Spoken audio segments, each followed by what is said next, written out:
Mafapana ny eo amin'ny lafiny tsy fandriam-pahalemana aty amin'ny distrikan Mandoto. Ny alarobia lasa teo dia ny fampitona teto amin'ny renivohitry ny distrik ireo avy amin'ny OMC régional no tarihany lehibe ny faritra Vakinakaratra.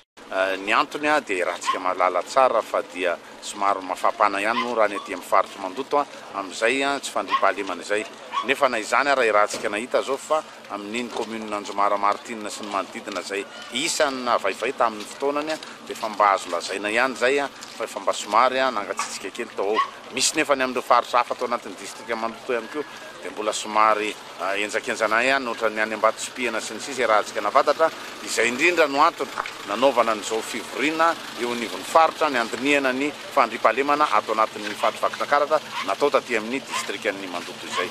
Fikaroham-baolana hanatsarana ny fandriam-pahalemana indrindra ny amin'ireo faritra tena mafana no natao teto isan'izany ny ao Beakanga. Ny santionany fotsiny azo resana sady angamba dia anisan'ny zava-dehibe dia ny hoe ny ametrahana le poste avancé ao Beakanga. Rehefa izy zany ny ezaka rehetrarehetra atao hanafanganana zay poste avancé ao Beakanga zay.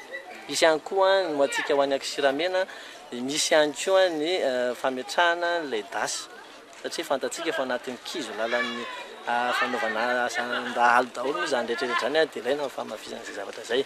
Dia tsy maintsy hojirevana ihany koa moa efa niresana teo ihany koa le hoe hojirena ihany koa le resabe hatramin'izay nampalaza amin'ny Mandoto hoe matetika ny alatromby avy any rehetra faritra andrefana iny dia diovina ato amin'ny distrika Mandoto alohan'ny akala ny andrenivohitra any. Efa misy zany ny fepetra ho raisina hijirevana akaiky izay olona rehetrarehetra zay. Velom-bolo ireo vahoaka izay efa mitaitaindava noho ny afitsika ireo mpanao ratsy. Tsara indrindra zany mba tokony mamafisina ny mikasika izay satria zany le tasaha madinika indrindra fa ny any ambanivohitra satria eny kanefa mba tanteraka soamasara izay fandriam-pahalemana zay fa tena ao anatin'le tsy fandriam-pahalemana misy le mpiaina ndraiky amin'ny distrika Mandoto. Fantatra ihany koa izao fa isy ny opération goavana hanafoanana ny asandalo aty amin'ny distrikan'ny Mandoto iarahana amin'ireo mpitandro filaminana telo tonta.